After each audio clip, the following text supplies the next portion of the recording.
Praise Lord. ഇസ്രായേലിൻ്റെ ചരിത്രത്തിലൂടെ ഒരു യാത്ര. കഴിഞ്ഞ കുറേ ആഴ്ചകളായി നാം ആ യാത്ര തുടരുകയാണ്. അനുഗ്രഹിക്കപ്പെട്ട ആ സെഷൻസാണ് നമുക്ക് ലഭിച്ചുകൊണ്ടിരിക്കുന്നത്. റോയ്മാർ ഈ പാസ്റ്ററും ഞാനും ചേർന്ന് കുറേ ഭൂതകാല ചരിത്ര സംഭവങ്ങളിലൂടെ നമ്മുടെ പ്രേക്ഷകരെ ഇങ്ങനെ ഞങ്ങളുടെ കൂടെ കൊണ്ടുപോകുകയാണ്. കഴിഞ്ഞ ആഴ്ച ഏതാണ്ട് സയൻസ് മൂവ്മെൻറ്റിൻ്റെ ഒരു തുടക്കം വരെയൊക്കെയാണ് നമ്മൾ പറഞ്ഞത്.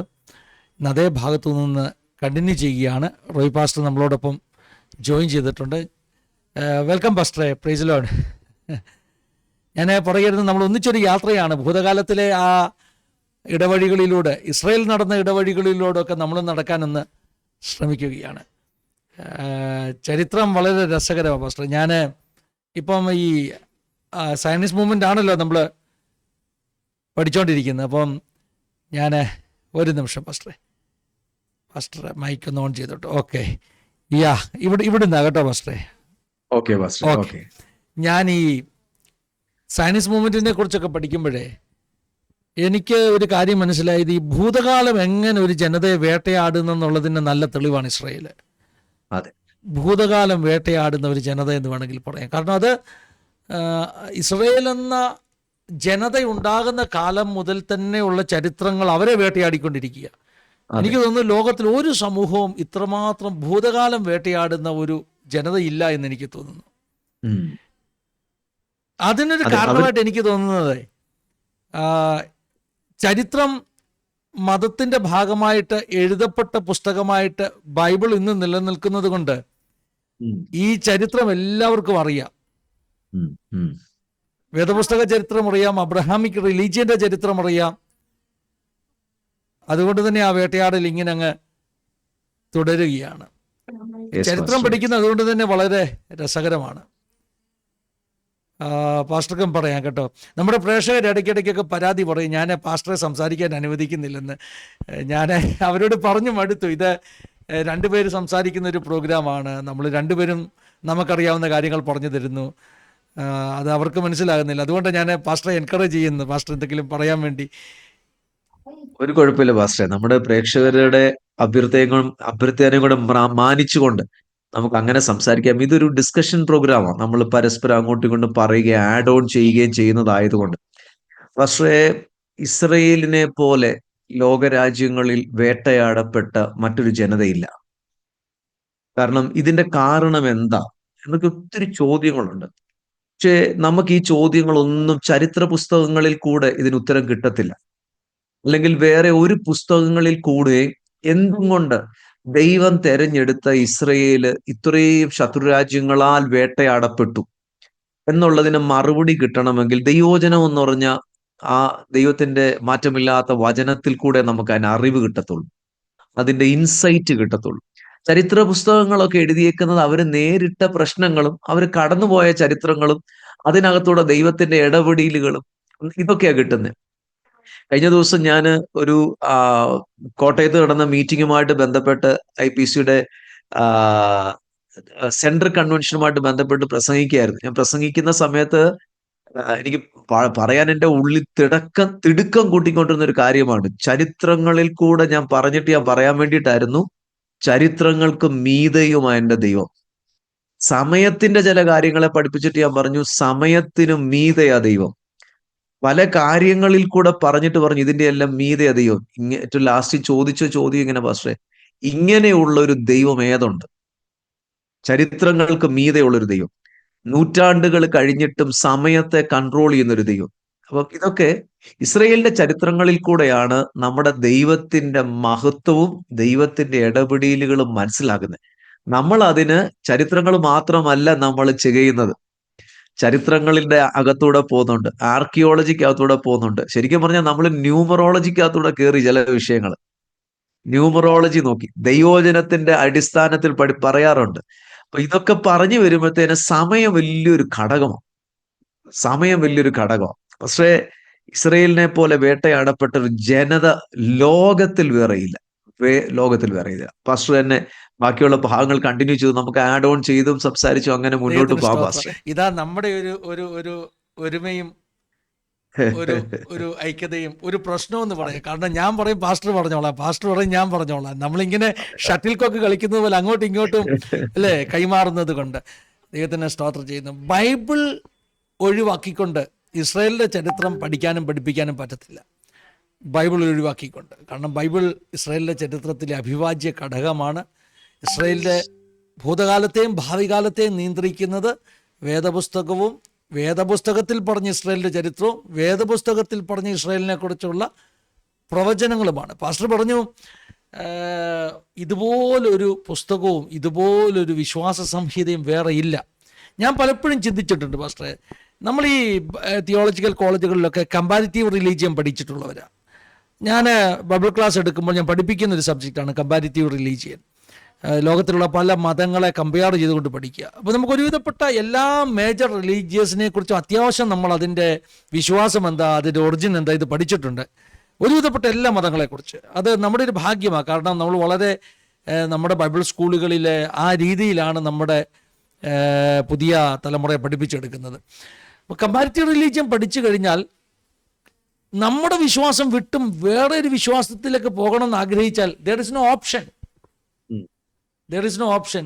കാരണം ഇതുപോലെ യുണീക്നെസ് ഉള്ള ഒരു വിശ്വാസം മറ്റൊന്നുമില്ല. ഇതുപോലെ യുണീക്നെസ് ഉള്ള അതോർത്ത് ദൈവത്തിന് സ്തോത്രം ചെയ്യുന്നു. വേറെ പോകാൻ ഒരു ഇടവുമില്ല. പത്രോസ് പറഞ്ഞതുപോലെ നിന്നെ വിട്ടിട്ട് അടിയങ്ങൾ എവിടേക്ക് പോകും.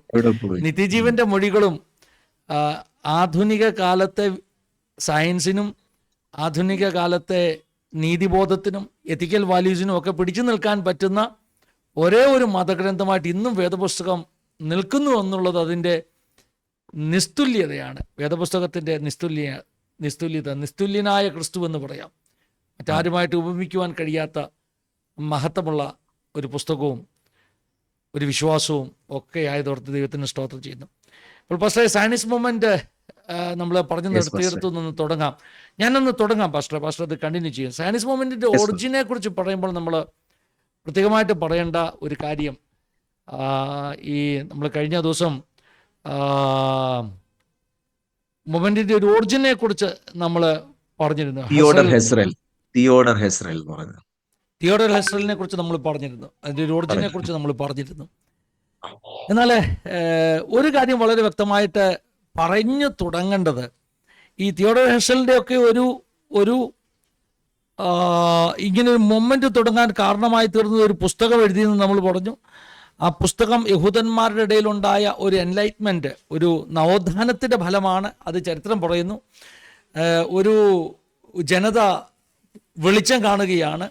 വേദോസത്തിലൊരു വാക്യമുണ്ടല്ലോ, എഴുന്നേറ്റ് പ്രകാശിക്കുക, യഹോവ നിന്റെ മേൽ ഉദിച്ചിരിക്കുന്നു. അപ്പോൾ പ്രകാശം ഉദിച്ച ഒരു ജനതയ്ക്ക് മാത്രമേ, വെളിച്ചം മുകളിൽ വീണ ഒരു ജനതയ്ക്ക് മാത്രമേ ഈ പറഞ്ഞതുപോലെ എഴുന്നേൽക്കാൻ പറ്റത്തുള്ളൂ. അപ്പോൾ ഇസ്രായേലിന്റെ മേൽ ഒരു വെളിച്ചം ഉദിച്ചു. അതാണ് എൻലൈറ്റ്മെന്റ് എന്നുള്ള പദം. ഈ യഹൂദന്മാരുടെ ഇടയിലുണ്ടായ ഒരു എൻലൈറ്റ്മെന്റ്. ഞാൻ ആ എൻലൈറ്റ്മെന്റ് എന്ന പദത്തെ യെശയ്യാവ് 61 അങ്ങ് കണക്ട് ചെയ്യുക. കാരണം വചനം യെശയ്യാവ് 61 എന്താ പറഞ്ഞിരിക്കുന്നത്? എഴുന്നേറ്റ് പ്രകാശിക്കുക, യഹോവ നിന്റെ മേൽ ഉദിച്ചിരിക്കുന്നു. ആ ഒരു ഉദയം, ദൈവിക വെളിച്ചം ഒരു ജനതയുടെ മേൽ വീഴുമ്പോഴാണ് അവരെഴുന്നേൽക്കുന്നത്. സത്യത്തിൽ 1800കളിലുള്ള സയൻസ് മൂവ്മെന്റിന്റെ ആരംഭം യഹൂദന്മാരുടെ ഇടയിൽ ഒരു എൻലൈറ്റ്മെന്റ് കൊണ്ടാണെങ്കിൽ, ആ എൻലൈറ്റ്മെന്റ് ദൈവം അവരുടെ മേൽ ഒരു പ്രകാശം പകർന്നത് കൊണ്ടാണ് അടുത്ത ഫ്യൂച്ചർ, ഒരു രാഷ്ട്രസ്ഥാപനം, പിന്നെ അന്ത്യകാല സംഭവങ്ങൾ, ഇതെല്ലാം തുടങ്ങുന്നതിനുള്ള തുടക്കമാണ്. അവിടെ ഉറങ്ങിക്കിടക്കുന്ന ഒരു ജനതയുടെ മേൽ യഹോവയുടെ വെളിച്ചം വീശുന്നു, അവരെഴുന്നേൽക്കുന്നു. പുസ്തകം എഴുതുന്നത് ആ എൻലൈറ്റ്മെന്റ് കൊണ്ടാണ്. ഇനിയും രസകരമായൊരു സംഗതി, എന്നെ ചിന്തിപ്പിച്ച ഒരു സംഗതി, ഈ എൻലൈറ്റ്മെന്റ് മാത്രമല്ല സയൻസ് മൂവ്മെന്റിന്റെ തുടക്കത്തിന് കാരണം ആന്റിസെമിറ്റിസമാണ്. ആന്റിസെമിറ്റിക് മൂവ്മെന്റ് വളരെ ശക്തമായി. ഇവിടെയാണ് നമ്മൾ അധികം ആരും അറിയാത്ത ആന്റിസെമിസത്തിന്റെ കുറെ ചരിത്രങ്ങൾ നമ്മൾ പഠിക്കേണ്ടത്. സാധാരണ ഈ ആന്റിസെമിറ്റിക് എന്ന പദം കേൾക്കുമ്പോൾ, ആന്റിസെമിറ്റിസം എന്ന പദം കേൾക്കുമ്പോൾ നമുക്ക് ജർമ്മനിയിലെ നാസി ഹിറ്റ്ലറിനെ മാത്രമേ ഓർമ്മ വരത്തുള്ളൂ. പക്ഷേ ആന്റിസെമിറ്റിസം അവിടം കൊണ്ട് മാത്രം പറയേണ്ട ഒരു ചരിത്രമല്ല. ആന്റിസെമിറ്റിസത്തിന്റെ പ്രത്യേകത 1880കളിൽ 1880 1880 റഷ്യയിൽ ആന്റിസെമിറ്റിക് പ്രോഗ്രാംസ് അല്ലെങ്കിൽ ആക്രമണങ്ങൾ റഷ്യയിലുണ്ടായിരുന്നു 1880. അത് ഹിറ്റ്ലർ അല്ല, അത് നാസികളല്ല, റഷ്യയിലുണ്ടായ ആന്റിസെമിറ്റിക് മൂവ്മെന്റ്സ് 1880 ഉണ്ടായിരുന്നു. 1905, 6 ഈ വർഷങ്ങളിലൊക്കെ യഹൂദന്മാർ മസാക്കർ ചെയ്യപ്പെട്ടു. ഈ ചരിത്രം ആരും പറയാറില്ല പാസ്റ്ററെ. എല്ലാവരും ഹിറ്റ്ലർ കൊന്ന 60 ലക്ഷത്തിന്റെ കണക്കേ പറയാറുള്ളൂ. യൂറോപ്യൻ എന്ന് വേണമെങ്കിൽ നമുക്ക് വിളിക്കാം. യൂറോപ്യൻ ആ ഒരു ആന്റിസെമിറ്റിക് മൂവിനെ കുറിച്ചേ പറയാറുള്ളൂ. അതിന്റെ കാരണങ്ങളാണ് ഇന്നും അന്വേഷിച്ചുകൊണ്ടിരിക്കുന്നത്.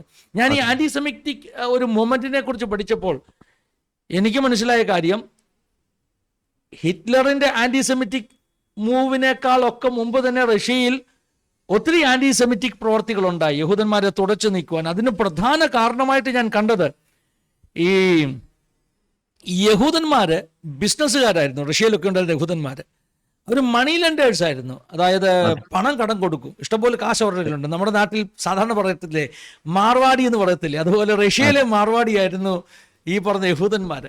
അപ്പൊ ഈ യഹൂദന്മാര് റഷ്യക്കാർക്ക് പണം കടം കൊടുക്കാനൊക്കെ തുടങ്ങി.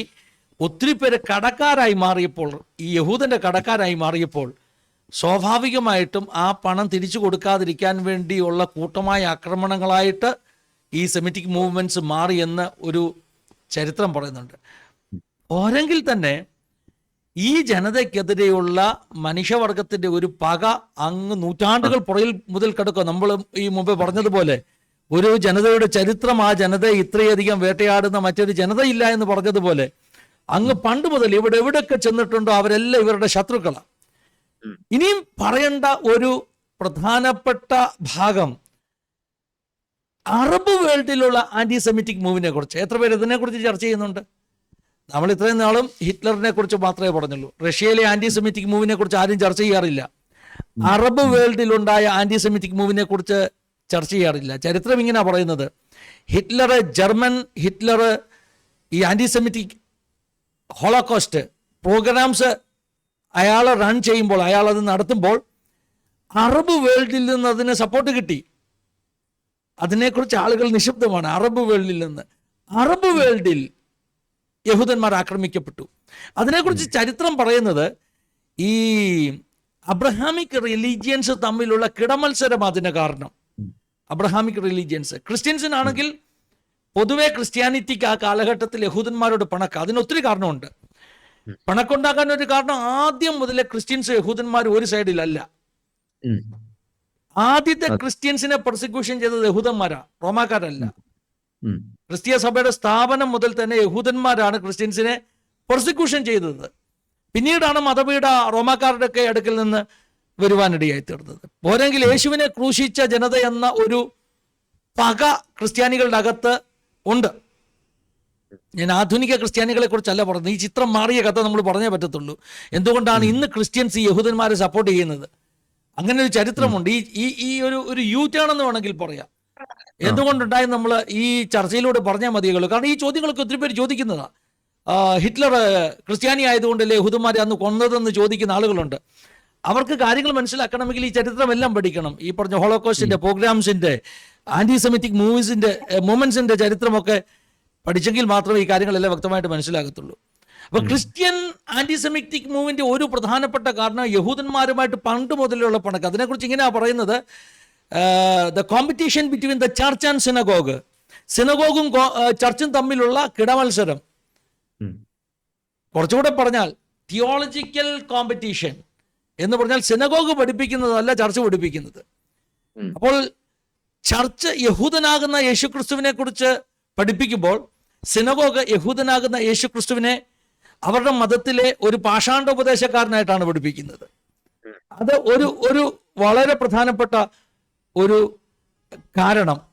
ഇനി പോരെങ്കിൽ നമ്മൾ കഴിഞ്ഞ ക്ലാസ്സിൽ പറഞ്ഞതാണ് ക്രൂസൈഡ്സിന്റെ ഒരു വലിയ ദൂരവ്യാപകമായ ഫലം എന്ന് പറഞ്ഞാൽ യഹൂദന്മാരുമായിട്ട് ഓൾറെഡി ശത്രുതയുണ്ടായിരുന്നു. ആ ശത്രുത ഒന്ന് കൂടാൻ കാരണമായി തീർന്നത് ക്രൂസൈഡ്സ് ആണ്. ആ ശത്രുത ഒന്ന് കൂടാൻ കാരണമായി തീർന്നത് ക്രൂസൈഡ്സ് ആണ്. കാരണം ക്രൂസൈഡേഴ്സ് ചെന്നിട്ട് ജെറുസലേമും മറ്റും പിടിച്ചെടുക്കാനുള്ള ശ്രമത്തിന്റെ ഭാഗമായിട്ട് ഒത്തിരി യഹൂദന്മാരെ നിഷ്കാസനം ചെയ്തു, കൂട്ടമായി വധിക്കുകയും അവിടുന്ന് ഓടിച്ചുവിടുകയും അടിമകളായി പിടിച്ചുകൊണ്ട് പോവുകയൊക്കെ ചെയ്തു. അപ്പോൾ ഈ പറഞ്ഞ ക്രൂസേഡ്സ് ക്രിസ്ത്യൻസും യഹൂദന്മാരും തമ്മിലുള്ള വിടവ് വളരെയധികം വർദ്ധിപ്പിച്ചു. ഇങ്ങനെ പല കാരണത്താൽ ഈ പറഞ്ഞ ഹിറ്റ്ലറിൻ്റെ മത നിഷ്കാസനം അല്ലെങ്കിൽ കൂട്ടക്കുരുതി, അതിനൊക്കെ മുമ്പ് തന്നെ ആൻറ്റി സെമിറ്റിക് മൂവ് വളരെ ശക്തമായിരുന്നു. അങ്ങനെയുള്ള ആ anti Semitic move Zionist movement ഉടലെടുക്കാൻ വളരെ പ്രധാനപ്പെട്ട കാരണമായി തീർന്നു. ഇങ്ങനെയാണ് ചരിത്രം പറയുന്നത്. സയനിസ്റ്റ് മൂവ്മെന്റിന്റെ ഉത്ഭവം, ജൂയിഷ് എൻലൈറ്റൻമെന്റ് ഒരു കാരണം, യഹൂദന്മാർക്കുണ്ടായ ഒരു നവോത്ഥാനം ഒരു കാരണം. രണ്ടാമത്തെ കാരണം ആൻറ്റി സെമിറ്റിക് മൂവിനെതിരെയുള്ള ഒരു പ്രതികരണം. ഒരു ഭാഗത്തൂടെ 1800-കളിൽ റഷ്യയിലും മറ്റും അറബ് വേൾഡിൽ അതുപോലെ തന്നെ യൂറോപ്പിൽ ഒക്കെ ഈ യഹൂദന്മാർക്കെതിരെ ശക്തമായിട്ട് ആൻറ്റി സെമിറ്റിക് മൂവ് ഉണ്ടായപ്പോൾ, ആൻറ്റി സെമിറ്റിക് എന്ന് പറയുമ്പോൾ ഈ സെമിറ്റിക് വിഭാഗം, യഹൂദന്മാരെ വിളിക്കുന്നത് സെമിറ്റിക് വിഭാഗം എന്നാണ്. ആൻറ്റി ജൂയിഷ് എന്ന് വേണമെങ്കിൽ നമുക്ക് വിളിക്കാം. ആൻറ്റി സെമിറ്റിക് എന്ന പദത്തിന് പകരം ആൻറ്റി ജൂയിഷ് എന്ന് വിളിക്കാം. ആൻറ്റി ജുഡായിസം എന്ന് വിളിക്കാൻ പറ്റത്തില്ല, അത് റിലീജിയൻ ആകുന്നു. ആൻറ്റി ജുഡായിസം എന്ന് പറയുമ്പോൾ ക്രിസ്ത്യാനിറ്റിക്ക് ആൻറ്റി ജുഡായിസം എന്ന പദം അവർ തമ്മിലുള്ള ഒരു കിടമത്സരത്തിന് വേണമെങ്കിൽ വിളിക്കാം. പക്ഷേ ഇത് വംശീയതയാണ്. സെമിറ്റിക് എന്ന് പറയുന്ന ഒരു ഗ്രൂപ്പ് ഒരു വംശത്തിനെതിരെയുള്ള വംശീയമാകുന്ന ഒരു ആക്രമണമാണ്. അതുകൊണ്ട് ആൻറ്റി ജുഡായിസം എന്ന് വിളിക്കാൻ പറ്റത്തില്ല. ആൻറ്റി സെമിറ്റിക് എന്ന പദമായിരിക്കും കൂടുതൽ നല്ലത് എന്ന് എനിക്ക് തോന്നുന്നു. ആൻറ്റി സെമിറ്റിക് പ്രവർത്തനങ്ങൾ അല്ലെങ്കിൽ യഹൂദ വംശത്തിനെതിരെയുള്ള പ്രവർത്തനങ്ങൾ, അതിനോടുള്ളൊരു നേരിട്ടുള്ളൊരു റെസ്പോൺസാണ് സയനിസത്തിൻ്റെ ഉത്ഭവം എന്ന് പറയുന്നത്. സയനിസം വെറുതെ ഉണ്ടായതല്ല. സയനിസം ഒരു പ്രതികരണമാണ്. അവരെ കൊന്നുമുടിക്കുവാൻ ശ്രമിച്ചപ്പോൾ അവർക്ക് പ്രതികരിച്ചേ പറ്റത്തുള്ളൂ. ആ പ്രതികരണം അവർ കായികമായിട്ടല്ല ചെയ്തതെന്നുള്ളതാണ് അത്ഭുതം. പക്ഷേ ഇത് ശരിയല്ലേ പക്ഷേ? സാധാരണ എല്ലാ ജനതയും പ്രതികരിക്കുമ്പോൾ, ഇങ്ങനെയുള്ള ഗ്രൂപ്പ്സ് ഉണ്ടാകുമ്പോൾ ഒരു തീവ്രവാദ സ്വഭാവമുള്ള ഗ്രൂപ്പ്സാണ് ഉണ്ടാകുന്നത്. പക്ഷെ ഞാൻ എൻ്റെ ശ്രദ്ധയിൽപ്പെട്ടിട്ടില്ല പാസ്റ്ററുടെ ശ്രദ്ധയിലുണ്ടെങ്കിൽ പറയാം, സയനിസ്റ്റ് മൂവ്മെന്റ് എവിടെയെങ്കിലും പോയി ബോംബ് വെച്ചതായിട്ട്, സയനിസ്റ്റ് മൂവ്മെന്റ് എവിടെയെങ്കിലും തീവ്രവാദ പ്രവർത്തനങ്ങൾ നടത്തിയതായിട്ട് എനിക്കറിയില്ല. പക്ഷെ അവരുടെ രാഷ്ട്രം സ്ഥാപിക്കാൻ അവർ ശ്രമിച്ചു. മറ്റു പല സംഘടനകളും തീവ്രവാദമാണ് നടത്തുന്നത് എന്ന് പറഞ്ഞാൽ ഒളിപ്പോരുകൾ നടത്തുക, ഒളിച്ചിരുന്ന് എന്തെങ്കിലുമൊക്കെ ചെയ്യുക. ഇവരുടെ ഐഡിയോളജി തുറന്നു പറഞ്ഞു, ഇവർക്കൊരു രാഷ്ട്രം വേണമെന്ന് പറഞ്ഞു. ആ രാഷ്ട്രം ലഭിക്കുവാൻ ലോകശക്തികൾ, ലോക നേതാക്കന്മാരുമായിട്ട് അവർ ചർച്ച ചെയ്തുകൊണ്ടിരുന്നു. ശരിയല്ലേ ഞാൻ പറഞ്ഞത്? എൻ്റെ ഒരു ഫൈൻഡിങ്, എൻ്റെ ഒരു ഒബ്സർവേഷൻ ശരിയാണോ? ശരി, പാസ്റ്റർക്ക് കണ്ടിന്യൂ ചെയ്യാം. ഓക്കെ. കർത്താവിന്റെ നാമത്തിൽ എല്ലാ പ്രിയമുള്ളവരെയും യേശു കർത്താവിന്റെ നാമത്തിൽ നിങ്ങളെല്ലാം വന്ദനം ചെയ്യുന്നു. പ്രത്യേകിച്ച് ആസാദി ചാനലിൽ കൂടെ ഞങ്ങളെ കേൾക്കുന്നവരോടെല്ലാം ഞങ്ങൾ നന്ദി പറയാം. നിങ്ങളുടെ സഹകരണത്തിനും സപ്പോർട്ടിനും എല്ലാം നന്ദി. ഫിന്നി പാസ്റ്ററോടും ഒരിക്കൽ കൂടെ കർത്താവിന്റെ നാമത്തിലുള്ള നന്ദി അറിയിക്കാം. പ്രിയ കർത്താവിന്റെ ദാസൻ പറഞ്ഞതുപോലെ ഈ സയോണിസം മൂവ്മെന്റ് തുടങ്ങേണ്ടിയ അങ്ങനെ ഒരു സാഹചര്യം എന്തുകൊണ്ട് വന്നു? ഇപ്പൊ ഞാൻ പാസ്റ്റർ ആദ്യമേ ചോദിച്ചൊരു ചോദ്യത്തിനൊരു അങ്ങനെ ഒരു ആൻസർ പറഞ്ഞുകൊണ്ട് മുന്നോട്ട് പോവാം. പക്ഷെ സയോണിസം മൂവ്മെന്റ് എന്ന് പറഞ്ഞാൽ ആക്ച്വലി റാഷണൽ ടെററിസം ടൈപ്പ് അല്ലെങ്കിൽ പോലും അവരുടെ രാജ്യം വേണമെന്നുള്ളൊരു ഭയങ്കര വ്യഗ്രത നിമിത്തം അവർ ഐഡിയോളജിക്കലി അവർ പോകും. പക്ഷെ അവർ ഒരാളെ വേറൊരു രീതിയിൽ ഉപദ്രവിക്കുന്നതിനോ അങ്ങനെ ഒരു ടെററിസം തീവ്രവാദ മനോഭാവത്തിലല്ല. പക്ഷേ ഇസ്രയേലിനകത്തുള്ള ഒരു തീവ്രവാദ ചിന്തയാന്ന് പറയാം. ഈ സയോണിസം മൂവ്മെന്റ് ഒരു തീവ്രവാദ ചിന്തയാണ്. പക്ഷെ അവർ ബോംബ് വെക്കുന്ന ആ കാര്യത്തിലില്ല. ഈ സയോണിസം മൂവ്മെന്റ് ഇത് തുടങ്ങുന്നത്, ഈ സയോണിസം ആ റിലീജിയസ് ആൻഡ് പൊളിറ്റിക്കൽ ഐഡിയോളജി, ഇതാണ് അവരുടെ മെയിൻ ഒരു കാര്യം. അവരുടെ ഇതെന്തിനു വേണ്ടിയാ ചെയ്തത്? ഇവർക്കൊരു ജൂയിഷ് ലാൻഡ് വേണം, അതിനുവേണ്ടി തുടങ്ങുന്നത്. എന്തുകൊണ്ടാണ് തുടങ്ങിയേ? റഷ്യയിൽ, ഞാൻ ഇന്ന് പറയാണ്ടിരുന്ന ഒരു സ്ഥലമായിരുന്നു റഷ്യ, യൂറോപ്പ്, അറബ് കൺട്രി പറഞ്ഞു. ലോകത്തിന്റെ ഞാൻ കേട്ടിരിക്കുന്നത് അന്ന് അറിയപ്പെട്ട 54-ലധികം രാജ്യങ്ങളിൽ ഇവര് ചിതറിപ്പോയി. ഏറ്റവും കുറവ് ചിതറിപ്പോയിടത്ത് ഇവരെ ഉപദ്രവിക്കാതിരുന്നത് ഒറ്റ രാജ്യമുള്ളൂ, ഇന്ത്യ മാത്രമേ ഉള്ളൂ. നമ്മുടെ ഇന്ത്യ മാത്രമേ ഉള്ളൂ അവരെ ഉപദ്രവിക്കാതിരുന്നത്. ഇവര് പോയിടത്തെല്ലാം ഞങ്ങളെ കേൾക്കുന്ന പ്രേക്ഷകർ ഇന്നത്തെ വാക്കുകൾ ഒന്ന് ശ്രദ്ധിച്ച് കേൾക്കണേ. ഞാൻ അഡീഷണൽ ആയിട്ടൊരു കാര്യം കൂടെ റിക്വസ്റ്റ് ചെയ്യാം. ഇവരെങ്ങനെ വളർന്നതെന്നുള്ളതിനെ കുറിച്ച് 1-2 കാര്യങ്ങൾ ഞാൻ പറയാം. കഴിഞ്ഞ ആഴ്ചയിൽ ഞാൻ പറഞ്ഞതാ, ഇവർ ചെന്നിടത്തെല്ലാം പക്ഷെ ഇവരുടെ അടിസ്ഥാനം ചിലത് കിടപ്പുണ്ട്. ഇവര് വചനം വിട്ട് അനുസരണക്കേട് കാണിച്ചെന്ന് പറഞ്ഞാലും ഇവരുടെ ലൈഫിനകത്ത് ചില വിത്ത് കിടപ്പുണ്ട്. അതിൽ ഒരു വിത്താണ് ഇവരുടെ ബിസിനസ് സമ്പ്രദായം. ഇവരുടെ ബിസിനസിന്റെ ഏറ്റവും വലിയ പ്രത്യേകത എങ്ങനെയാണെന്നറിയാമോ? ഞാൻ കഴിഞ്ഞ ദിവസങ്ങളിൽ അവരുടെ ജൂയിഷിന്റെ ബിസിനസ് സിസ്റ്റം അവരുടെ കാണുകയായിരുന്നു പക്ഷേ. ഇവര് ഒരാളൊരു ബിസിനസ് തുടങ്ങുന്നതിന് മുമ്പേ ഇവരുടെ ഒരു പ്രോസസ് ഉണ്ട്. ഇവർ തുടങ്ങിക്കഴിഞ്ഞാൽ ഇവരുടെ ബാക്കിയുള്ള എല്ലാ ആൾക്കാരും ഇവരുടെ പണം മൊത്തം ആ വ്യക്തിയുമായിട്ട്, ജൂയിഷ് ആളുമായിട്ട് ബന്ധപ്പെട്ട് മാത്രമേ ട്രാൻസാക്ഷൻ ചെയ്യത്തുള്ളൂ. ആ വ്യക്തിയുമായിട്ട് മാത്രമായിരിക്കും ബാക്കിയുള്ള ട്രാൻസാക്ഷൻ എല്ലാം പോകുന്നത്. ഇവര് മൂന്ന് കാര്യങ്ങളിലാണ് ഇവര് ഏറ്റവും ഫോക്കസ് ചെയ്ത് വർക്ക് ചെയ്യുന്നത്. ഒന്ന് ബിസിനസ്. ആ ബിസിനസ് ഇവരെങ്ങനെ ചെയ്തെന്ന് അറിയാമോ? ആ ദേശത്തിന്, അവര് ചെന്നെത്തിയ സ്ഥലത്തിന് എന്തുവാണ് ഏറ്റവും ആവശ്യമുള്ളത് ആ സെനാരിയോ മനസ്സിലാവും. അത് അവർ ഇംപ്ലിമെന്റ് ചെയ്യും. കാരണം ഇവർക്ക് ഐഡിയ ഉണ്ട്. ബാക്കിയുള്ളവർക്ക് ആർക്കും ഐഡിയ ഇല്ലാതിരിക്കും, ഇവർക്ക് ഐഡിയ ഉണ്ട്. രണ്ട്, ഇവർ ബിസിനസ് ചെയ്യുമ്പോൾ ബാക്കിയുള്ള ഇവരുടെ ആൾക്കാരെല്ലാം സാധനങ്ങൾ മേടിക്കുന്നതും അതിനെ പ്രൊമോട്ട് ചെയ്യുന്ന ഇവരെല്ലാം അതുവഴി മാത്രമേ ഇവർ ചെയ്യത്തുള്ളൂ. ഇവരുടെ പണമെല്ലാം ഇവരുടെ ഈ സിസ്റ്റത്തിൽ കിടന്നു, ഇവരുടെ ആ ഒരു ഇതിനകത്ത് കിടന്ന് കറങ്ങും. രണ്ടാമത്തെ ഒരു കാര്യമായിരുന്നു ഇവർ ചെയ്തത്. ഒന്ന് ബിസിനസ്, രണ്ടാമത്തെ ഒരു കാര്യം ബാങ്കിങ്. ഇവര് പണപരമായിട്ടുള്ള കാര്യങ്ങളിൽ ബാങ്കിങ് ചെയ്യാൻ ഇവർ ഭയങ്കര മിടുക്കരായവർ ആ ഒരു കാര്യത്തിൽ. മൂന്നാമത്തെ ഒരു കാര്യമായിരുന്നു ഇവർ പറയുന്നത് ലോ. ഇവര് ലോയ്ക്കകത്ത് ഇവർ ഭയങ്കര, കാരണം ഇവരുടെ കയ്യില് ഈ സ്പിരിച്വൽ ലോ കിടക്കുന്നുണ്ട്. ഇവർ ലോ മേക്കേഴ്സ് ആയിരുന്നു. ഇവര് ചെന്ന ഈ വിത്ത് ഇവരുടെ അകത്ത് കിടക്കുക. ഇവർ ചെന്ന സ്ഥലങ്ങളിലെല്ലാം ഇവര് പക്ഷെ ഫ്ലറിഷായി. ഇവര് പണം കടം കൊടുത്തു. അവരിവിടെ ആ ചെന്ന രാജ്യത്ത്, യൂറോപ്പിൽ, റഷ്യയിൽ, അറബ് കൺട്രികളിൽ പല സ്ഥലങ്ങളിലും ഇവര് വളർന്നു വർദ്ധിച്ചു. ഇതെല്ലാം സംഭവിച്ചെങ്കിലും ഒരു പർട്ടിക്കുലർ കാലമെത്തി, AD 70 തൊട്ട് ഇവരങ്ങനെ പോയി. ഇവരുടെ പല തലമുറകൾ മാഞ്ഞു പോയെങ്കിലും പക്ഷെ AD ഏകദേശം 1800 എത്തുമ്പോഴത്തേനാണ് ഇവരുടെ ഹൃദയത്തിൽ ഇവർക്കൊരു ലാൻഡ് വേണമെന്നുള്ള സ്ട്രോങ് തീരുമാനം വരുന്നത്. കാരണം യൂറോപ്പിൽ നിന്നും, റഷ്യയിൽ നിന്നും, അറബ് കൺട്രിയിൽ നിന്നും പ്രശ്നങ്ങൾ തുടങ്ങി. ഇവർക്ക് മനസ്സിലായി, ഇനി ഞങ്ങൾക്ക് നിൽക്കാൻ പറ്റത്തില്ല, ഞങ്ങൾക്ക് ഒരു ലാൻഡ് വേണം. ഞാൻ ഇതൊന്ന് ആലോചിക്കുമായിരുന്നു പാസ്റ്ററെ. ഇവര് ഇന്നത്തെ പോലെ ടെക്നോളജി ഇല്ല, ഇന്നത്തെ പോലെ ഇന്റർനെറ്റ് പോലത്തെ വലിയ കണക്ഷൻസ് ഒന്നും ഇല്ല. പക്ഷെ ലോകരാജ്യങ്ങളിൽ മൊത്തം ഇവർക്ക് പോയിടത്തെല്ലാം പ്രശ്നങ്ങൾ തുറന്നു വിടാൻ, അങ്ങനെ ഒരു മൂവ്മെന്റ് വരാൻ എന്തായിരിക്കാം കാരണം? എനിക്ക് ഇതിനകത്തൊന്നും മനസ്സിലാകുന്നത് ദൈവം അനുവദിച്ചു. കാരണം ചില ഹന്നാമാര് വേദനയോടെ കരഞ്ഞെങ്കിലേ ചില ശമൂവേലുമാര് വരത്തുള്ളൂ എന്ന് പറയുന്നത് പോലെ ഇസ്രയേലിനെ കുത്താൻ എല്ലായിടത്തുനിന്നും ദൈവത്തിന്റെ സമയമായി. എല്ലാ കാര്യങ്ങളും ഇസ്രയേലുമായിട്ടുള്ള കാര്യങ്ങൾ പ്രത്യേകിച്ച് ദൈവം ചെയ്യുമ്പോൾ ദൈവത്തിന്റെ സമയത്താണ് ചെയ്യുന്നത്. റഷ്യയിൽ നിന്ന് പ്രശ്നമായി പാസ്റ്ററെ, യൂറോപ്പിൽ നിന്ന് പ്രശ്നമായി. യൂറോപ്പിലെ പ്രശ്നവും റഷ്യയിലെ പ്രശ്നങ്ങൾ കാരണമാ ഇവർ ഹോംലാൻഡ് വേണമെന്ന് പറഞ്ഞ് തുടങ്ങുന്നത്. ഈ നമ്മുടെ ഇന്ത്യയുടെ രാഷ്ട്രപിതാവ് എന്ന് പറയുന്നത് പോലെ ഇസ്രയേലിന്റെ രാഷ്ട്രപിതാവ്, the father of the state of Israel എന്ന് പറയുന്ന തിയോഡർ ഹെസ്രല, അദ്ദേഹമായി ഈ മൂവ്മെന്റിന് തുടക്കമിടുന്നത്. താൻ ജനിക്കുന്നത് 1960 മെയ് 2 താൻ ജനിക്കുന്നത്. മെയ് 2 ജനിക്കുന്നത്. താൻ ഒരു ജൂയിഷ് ജേർണലിസ്റ്റ് ആയിരുന്നു, ഹംഗേറിയൻ ഒരു ജേർണലിസ്റ്റ് ആയിരുന്നു, ഒരു ലോയർ ആയിരുന്നു, ഒരു റൈറ്റർ ആയിരുന്നു. 1860 പാസ്റ്റർ, സോറി, ഞാൻ 1900 എന്ന് പറഞ്ഞെങ്കിൽ സോറി, തെറ്റിപ്പോയി.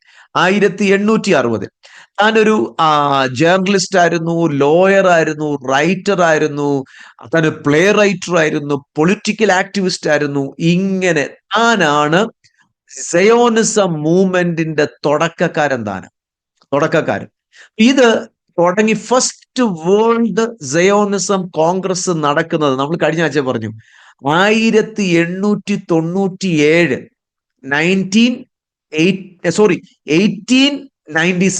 1897 ഓഗസ്റ്റ് 31 സ്വിറ്റ്സർലൻഡിൽ വെച്ച് നടക്കുക. ഞാൻ അതിന്റെ ആ ഒരു 50 വർഷത്തിന്റെ കണക്കൊക്കെ പറഞ്ഞു. ഇത് തുടക്കമിട്ടു. ഇത് നിമിത്തമാണ് എല്ലാ യൂറോപ്പിലുള്ളവരും കൂടെ ഒരുമിക്കുന്നത്.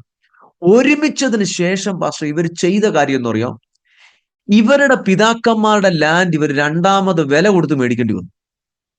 വില കൊടുക്കും. കാരണം യൂറോപ്പിൽ ഇവർക്ക് പണം ഉണ്ടായിരുന്നു. യൂറോപ്പിലെ ബിസിനസ് ഇവർക്ക് ഭയങ്കര പണം ഉണ്ടായിരുന്നു. ഇവര് ബാക്കിയുള്ള അങ്ങോട്ട് പോകാൻ താല്പര്യമുള്ളവരെ എല്ലാം, ആ ഹോംലാൻഡിലോട്ട് പോകാൻ താല്പര്യമുള്ളവരെ എല്ലാം ഹോംലാൻഡിലോട്ട് അയക്കുകയും അവർക്ക് പണം റൈസ് ചെയ്ത് കൊടുത്തു അറബികളുടെ കയ്യിൽ നിന്ന് ഈ ലാൻഡ് മേടിക്കാൻ. എന്തോ എന്തോ ഒരു പക്ഷേ ഒരു വേദനാജനകമായ ഒരു കാര്യമാണ് ഒരിക്കൽ പിതാക്കന്മാരുടെ ലാൻഡ് വീണ്ടും പോയി മേടിക്കേണ്ട ഗതികേട് വരുന്നത്. ലാൻഡ് ഇവര് മേടിച്ചു, ഇവര് പോയി ലാൻഡ് മേടിച്ചു. Second world war first world war വന്നപ്പോഴത്തേക്കിന് ഇവരാകെപ്പാടെ ഞെളുവരി കൊണ്ടു. ഓൾറെഡി ഇവരുടെ നേരെ, പ്രത്യേകിച്ച് ജർമ്മനിക്കാർ ഇവരുടെ എതിരെ തിരിയാനുള്ളതിന്റെ കാരണം ഇവരുടെ ഒരു പ്രധാനപ്പെട്ട ജർമ്മനിയുടെ ഒരു ഒരു ഒരു ആർമിയുമായിട്ട് ബന്ധപ്പെട്ട ഒരു സീക്രട്ട് ഒരു വ്യക്തി ചോർത്തിയെന്നുള്ള ഒരു ഇൻഫർമേഷൻ വരികയും അദ്ദേഹം യഹൂദനാണെന്ന് പിന്നീട് മനസ്സിലായി. അപ്പൊ ഈ യഹൂദന്മാരോട് മൊത്തം പേരോടും, ആ വ്യക്തിയോടല്ല, യഹൂദന്മാരോട് മൊത്തം പേരോടും ജർമ്മൻകാർക്ക് ഒരു രാജ്യവിരോധികൾ എന്നുള്ള ഒരു വലിയ ചിന്ത വരാൻ തുടങ്ങി. ഇതിന് പല പല കാര്യങ്ങൾ ആംഗിൾ പറയുന്നുണ്ട്. രാജ്യവിരോധികൾ, അതാണ് അവരെ, പ്രത്യേകിച്ച് ഇദ്ദേഹത്തോട് നാസിയുടെ ലീഡറായിരുന്ന ഹിറ്റ്ലർക്ക് ഭയങ്കരമായിട്ട് വൈരാഗ്യമുള്ളതായിരുന്നു. സോ അദ്ദേഹം ഇതങ്ങ് മുതലെടുത്തു, ഇവരുടെ നേരെ മുതലെടുത്തു, അതിന്റെ എല്ലാ കാര്യങ്ങളും വെച്ചോണ്ട്. പക്ഷെ ഫസ്റ്റ് വേൾഡ് വാർ വരുമ്പോഴത്തേക്കിന് ഇവർക്ക് ദൈവമാണ് ഈ വേൾഡ് വാർ അയച്ചത്. ഞാൻ കർത്താവിന്റെ വചനത്തിൽ നിന്നും കൂടെ ഒരു കാര്യം, പക്ഷേ എസെക്കിയേൽ പ്രവാചകന്റെ പുസ്തകത്തിൽ അസ്ഥികൾ അസ്ഥിയോട് വന്ന് ചേരുന്നതും, ഒരു ഭൂകമ്പം ഉണ്ടാകുമ്പോൾ, കാറ്റടിക്കുമ്പോൾ ആ പ്രവാചകനോട് പ്രവചിക്കാൻ പറയുമ്പോൾ അസ്ഥി അസ്ഥിയോടൊന്ന് ചേരുന്നതുമായിട്ട് ഒരു ചരിത്രം, ഒരു പ്രാവചനിക ശബ്ദം എസെക്കിയേൽ പ്രവാചകന്റെ പുസ്തകം 37 പറഞ്ഞിട്ടുണ്ട്. ഭൂകമ്പം ഉണ്ടാകും. ചില വ്യക്തികൾ ഇതിനെക്കുറിച്ച് വിശദീകരിക്കുന്നത് ഞാൻ കേട്ടിട്ടുണ്ട്. അത് ഒന്നാം വേൾഡ് വാർ ആയിരുന്നു, ഫസ്റ്റ് വേൾഡ് വാർ ആയിരുന്നു ആ ഭൂകമ്പം. രണ്ടാമത്തെ ഭൂകമ്പം അല്ലെ, രണ്ടാമത് നടക്കുന്ന സംഭവമായിരുന്നു സെക്കൻഡ് വേൾഡ് വാർ. ഈ ഒന്നാമത്തെ വേൾഡ് വാർ എത്തിയപ്പോൾ അത് 1917 നവംബർ 2 ഇസ്രയേലിന് ഭയങ്കര ചരിത്രപ്രധാനമായ ഒരു സംഭവം നടന്നു. എന്തുവാന്ന് ചോദിച്ചാൽ, ബ്രിട്ടൻ ഇരച്ച് ഇസ്രയേലിലേക്ക് കയറി വന്നു. ഫസ്റ്റ് വേൾഡ് വാറിന്റെ 1917 കഴിയുന്നതിന് മുമ്പേ ബ്രിട്ടൻ ഇരച്ച് ഇസ്രയേലിൽ കയറി. അങ്ങനെ ഇസ്രയേലിൽ കയറുന്ന അന്നാണ് ഓട്ടോമൻ ടർക്ക് എംപയറുടെ പരിപാടികൾ അവിടെ കൊണ്ട് ഫിനിഷ് ആകുന്നത്. ഞാൻ കഴിഞ്ഞ ആഴ്ച PPT ഒക്കെ വെച്ച് കാണിച്ചായിരുന്നു ഓട്ടോമൻ ടർക്ക്. പക്ഷെ ഓട്ടോമൻ ടർക്കിന്റെ ഭരണം നോക്കിയ പക്ഷേ 350 വർഷമാണ്. 1567 തോന്നുന്നു, 67 തൊട്ട് ഇങ്ങോട്ട് നോക്കുന്ന സമയത്ത് എനിക്ക് തോന്നുന്നു ഒരു 350 വർഷം. ഞാൻ കഴിഞ്ഞ ആഴ്ച എന്റെ കണക്ക് പറഞ്ഞു, 1800 ചില്ലുവാനോ 7 ജൂബിലി കംപ്ലീറ്റ് ആവുക. 7 ജൂബിലി കംപ്ലീറ്റ് ആവുക.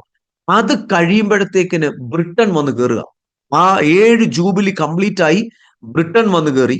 8ാമത്തെ ജൂബിലി തുടങ്ങുന്നത് ബ്രിട്ടനോടുകൂടെ, ബ്രിട്ടൻ മറ്റൊരു ലോക രാജ്യം ഇസ്രയേലിലേക്ക് കടന്നു കയറി. ഈ 1917 കയറിയ അന്ന് നവംബർ 2 ജെയിംസ് ആർച്ചർ ബാൽഫർ എന്ന് പറയുന്ന ഫോറിൻ സെക്രട്ടറി ഇംഗ്ലണ്ടിലെ ക്യൂവിന് ഒരു ലെറ്റർ അയച്ചു. ഈ ദേശം നമുക്ക് ഇസ്രയേലിന് തിരിച്ചു കൊടുക്കണം, ക്യൂവിന് അതിന് സഹായിക്കണം എന്ന്. ആ ലെറ്റർ ഉൾപ്പെടെ കിടപ്പുണ്ട്. ആ ലെറ്റർ എഴുതിയെങ്കിലും നടപടികളൊന്നും ഉണ്ടായില്ല.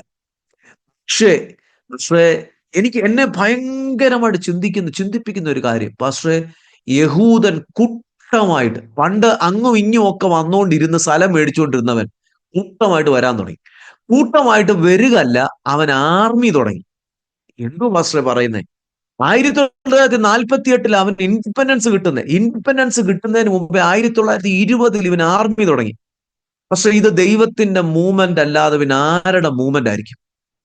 ലോകരാജ്യം മൊത്തം ഒറ്റയടിക്ക് പ്രശ്നം അഴിച്ചു വിട്ടു. റഷ്യയിൽ പ്രശ്നം, അപ്പൊ അവിടുത്തെ യഹൂദൻ അവിടെ പറ്റത്തില്ല. യൂറോപ്പിന്റെ കൺട്രികളിൽ മൊത്തം പ്രശ്നം. ഈവൻ അടുത്ത ഈ ക്രൂസേഡേഴ്സിന്റെ കയ്യിൽ നിന്നുള്ള പ്രശ്നങ്ങൾ പലതും ഉണ്ടായത് അതിന്റെ മുമ്പേ ഉണ്ടായതുണ്ട്. പോയ അറബ് കൺട്രികളിൽ പ്രശ്നമായിരുന്നു. കാരണം മക്കയിലും മദീനയിലും അവിടെ എല്ലാം യഹൂദൻ ഇഷ്ടം പോലെ ഉണ്ടായിരുന്നു. പിന്നെ ഒറ്റ യഹൂദനെ കാണാനില്ല.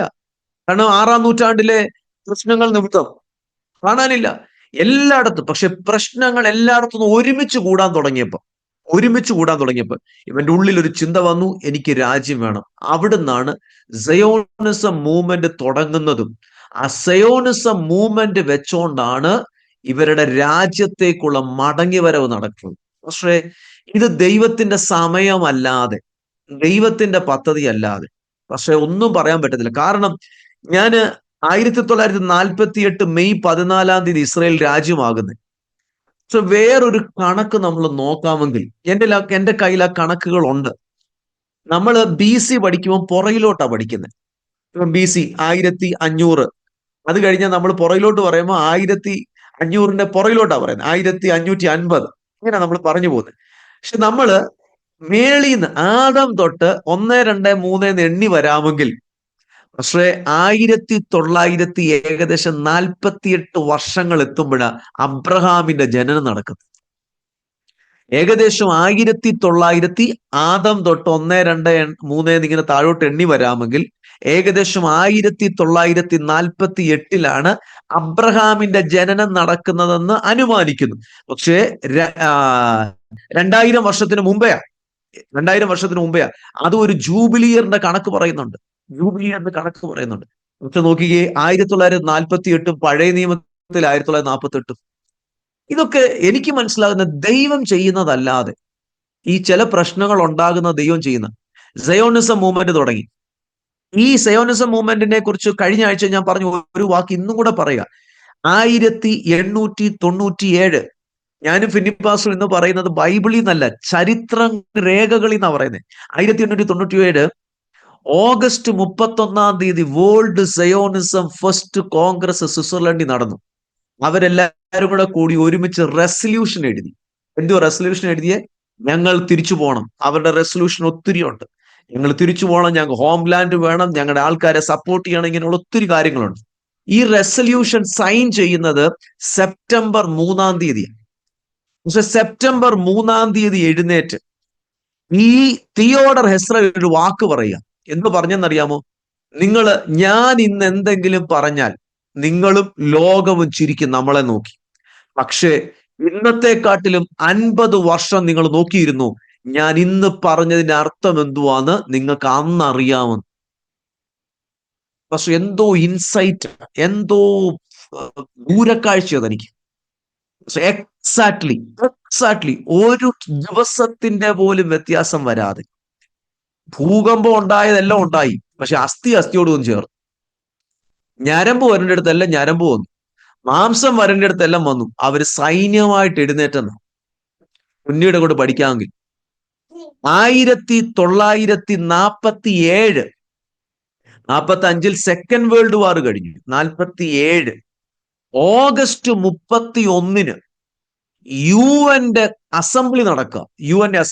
പക്ഷെ UN അസംബ്ലി നടക്കുന്നത് തിയോഡർ ഹെസ്രലിന്റെ ഇൻവിറ്റേഷനിലല്ല. ഇതൊന്നും തിയോഡർ ഹെസ്രൽ അറിഞ്ഞിട്ടുമില്ല. തിയോഡർ ഹെസ്രൽ 1904 താൻ മരിച്ചുപോയി. ഞാന് അദ്ദേഹത്തിന്റെ ഡീറ്റെയിൽ ജൂലൈ 3 താൻ മരിച്ചു. 1904 ജൂലൈ 3 താൻ മരിച്ചു. 1947 ഓഗസ്റ്റ് 31 UN ഒരുമിച്ച് കൂടി ബ്രിട്ടന്റെ നേതൃത്വത്തിൽ. 1917 ബാൽഫർ, ജെയിംസ് ആർത്തർ ബാൽഫർ എഴുതിയ ലെറ്റർ അന്നേരം വീണ്ടും എടുത്തിട്ട് പറഞ്ഞു ഇസ്രായേലിനെ രാജ്യമാക്കണം. കാരണം അവരാണ് ഞങ്ങളെ രക്ഷിച്ചത്, ഞങ്ങൾക്ക് വേണ്ടിയിട്ടുള്ള കാര്യങ്ങളെ ചെയ്തത്. ഈ UN വോട്ട് ഇടുന്നത് പക്ഷെ ഓഗസ്റ്റ് 31. എങ്ങനെയുണ്ട്? ഓഗസ്റ്റ് 31 അവര് വോട്ടിട്ട് പാസ്സാക്കിയ ആ റെസല്യൂഷൻ സൈൻ ചെയ്യുന്നത് സെപ്റ്റംബർ 3. ഇതിന്റെ മേലിൽ ആരുടെ കൈയായിരിക്കും? ഒരു യഹൂദന്റെ കൈയല്ല, ഒരു ജെയിംസ് ആർത്തർ ബാൽഫറിന്റെ കൈയല്ല, ഹ്യൂന്റെ കൈയല്ല. ഇത് ദൈവത്തിന്റെ കൈയല്ലാതെ മറ്റാരുടെയും കൈയല്ല. എന്തുവാണ് 50 വർഷം മുമ്പ് പറഞ്ഞേ? താൻ മടങ്ങി വന്നു. പക്ഷെ ഞാൻ 1-2 കാര്യങ്ങൾ നമുക്ക് അങ്ങനെ ആഴത്തിൽ ഈ സയോണിസം മൂവ്മെന്റുമായിട്ട് ബന്ധപ്പെട്ട കാര്യങ്ങൾ നമുക്ക് പഠിക്കാം, ആഴത്തിൽ പഠിക്കാം, ആഴത്തിൽ. ഈ സയോണിസം മൂവ്മെന്റുമായിട്ട് ബന്ധപ്പെട്ട ഇവര് 1917 ഞാൻ പറഞ്ഞില്ലേ ബ്രിട്ടൻ വന്ന് കയറി. 20 അവരൊരു ആർമി തുടങ്ങി. ആർമിയുടെ പേരാ ഹഗാന ആർമി. അവരെന്തിനാ തുടങ്ങിയെന്നറിയാമോ? അവരുടെ അഗ്രികൾച്ചർ ലാൻഡിനെയും അവരുടെ വസ്തുവകകളെ വീടിനെ പ്രൊട്ടക്ട് ചെയ്യാൻ വേണ്ടി തുടങ്ങിയതാ.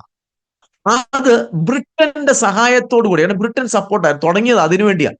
പക്ഷെ അണ്ടർഗ്രൗണ്ടിൽ അവരുടെ മിലിറ്ററി എസ്റ്റാബ്ലിഷ് ആയി.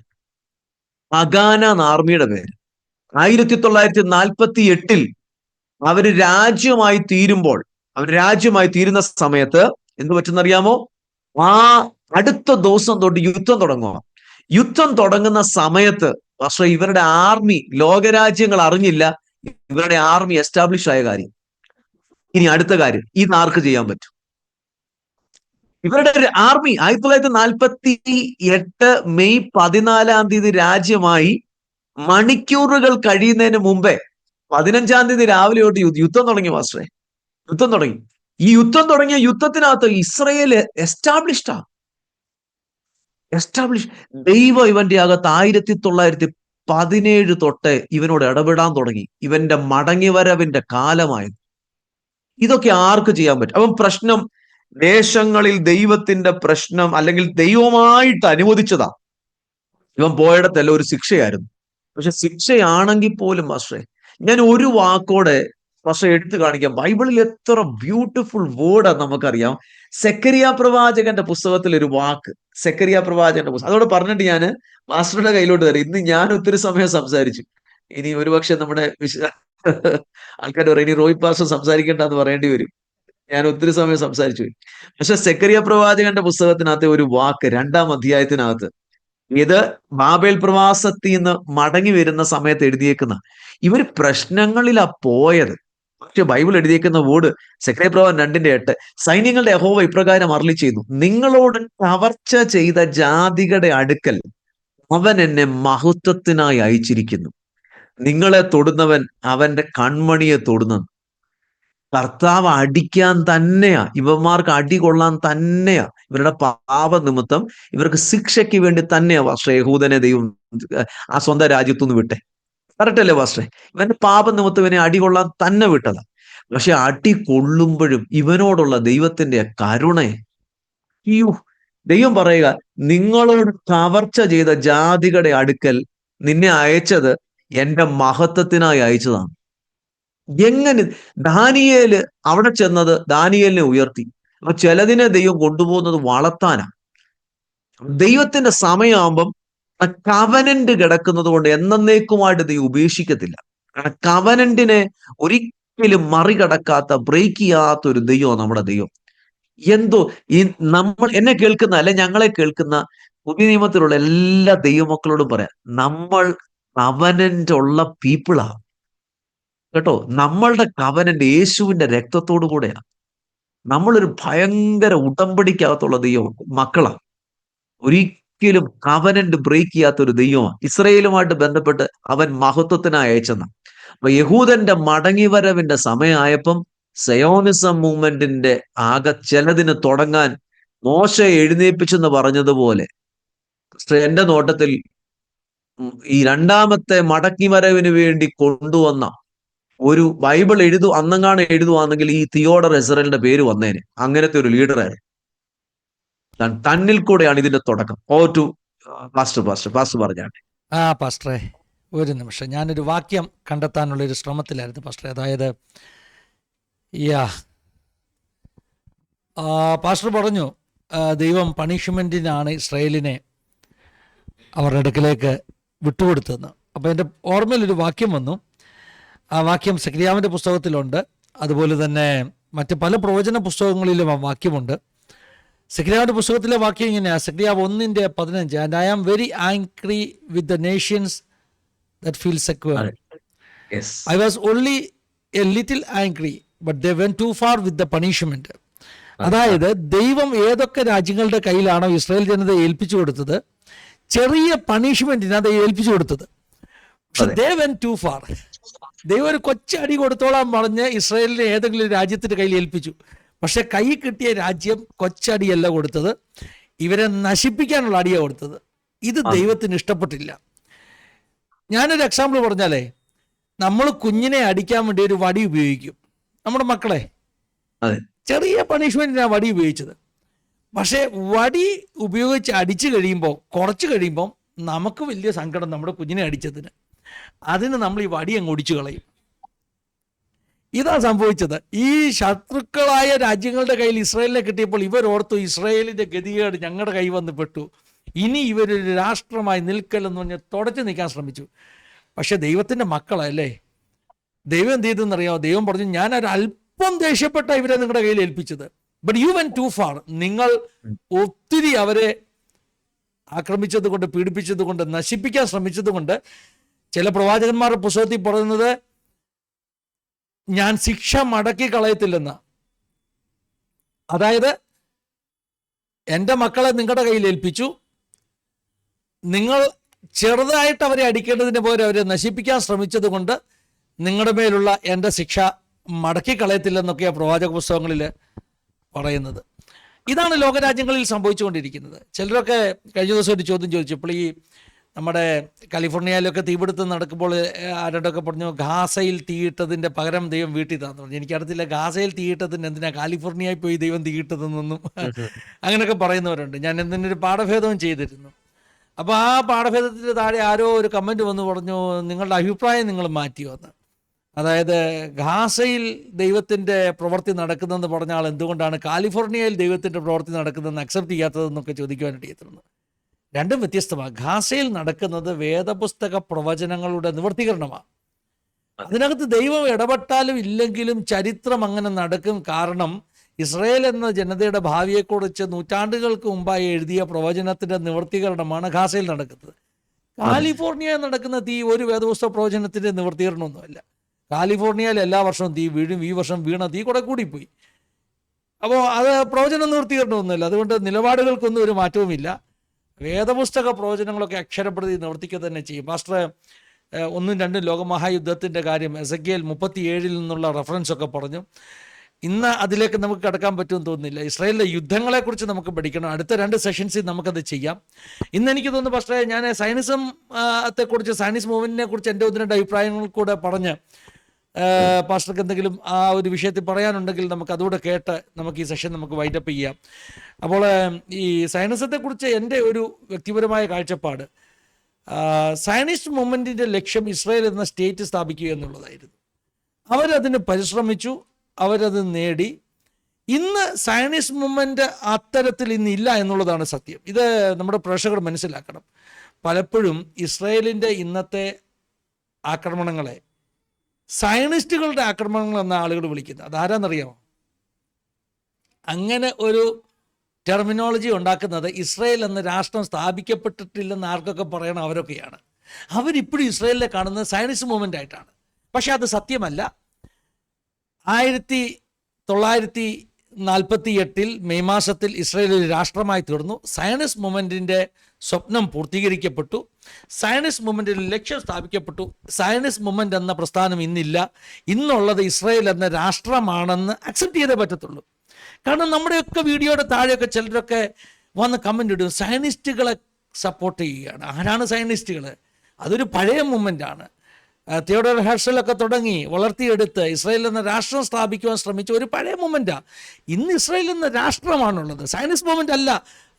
ഇന്ന് അവിടെ പാലസ്തീനിൽ ഈ പ്രശ്നങ്ങളൊക്കെ ഉണ്ടാകുന്നത്. ഇസ്രായേൽ എന്ന രാഷ്ട്രം അവരുടെ സോർജിനിറ്റി, അവരുടെ പരമാധികാരത്തിന് വേണ്ടി അവരെടുക്കുന്ന പ്രവർത്തനങ്ങൾ. ഞാൻ എന്തിനാ ഇത് പറഞ്ഞെന്നറിയാമോ? ഞാൻ മുമ്പേ ഒരു പ്രസ്താവന നടത്തി, അതായത് സയനിസ്റ്റ് മൂവ്മെൻ്റ് എങ്ങും ബോംബ് വെച്ചിട്ടില്ല. അപ്പോൾ എനിക്കറിയാം ഇതിൻ്റെ താഴെ ആരെങ്കിലുമൊക്കെ വന്ന് കമൻ്റ് ഇടും, ഇസ്രായേലിൻ്റെ ചാരന്മാർ കയറി പലയിടത്ത് പൊട്ടിച്ചിട്ടില്ലേ? പൊട്ടിച്ചിട്ടുണ്ട്. അത് സയനിസ്റ്റ് മൂവ്മെൻ്റ് അല്ല, ഇസ്രായേൽ എന്ന രാഷ്ട്രം അത് ചെയ്യുന്നത്. ഒരു രാഷ്ട്രം, ഇപ്പോൾ ഉദാഹരണം പറഞ്ഞാലേ, നമ്മുടെ ഇന്ത്യ ഗവൺമെൻറ്റും ഏതൊക്കെ രാജ്യങ്ങളിൽ നമ്മുടെ ഏജൻസിനെ ആക്കിയിട്ടുണ്ട് അല്ലേ? അതെ, ഉണ്ടാക്കിയിട്ടുണ്ട്. അവർ എന്തൊക്കെ പ്രവർത്തനങ്ങൾ ചെയ്യുന്നു, ഒളിഞ്ഞും തെളിഞ്ഞും പല അത് ഓരോ രാജ്യവും ചെയ്യുന്നതാ. ഓരോ രാജ്യം, നമ്മുടെ രാജ്യം നടത്തിയ ഒരു ഓപ്പറേഷനാണ് ഉറി എന്ന് പറഞ്ഞൊരു ഒരു സ്ട്രൈക്ക് ഉണ്ട്. ഉറി എന്നാന്ന് തോന്നുന്ന സ്ഥലത്തിന്റെ പേര് സ്ട്രൈക്ക് ചെയ്തു. നമ്മുടെ രാജ്യത്തെ ആക്രമിച്ച സമയത്ത് നമ്മൾ തിരിച്ച് ആക്രമിച്ചു.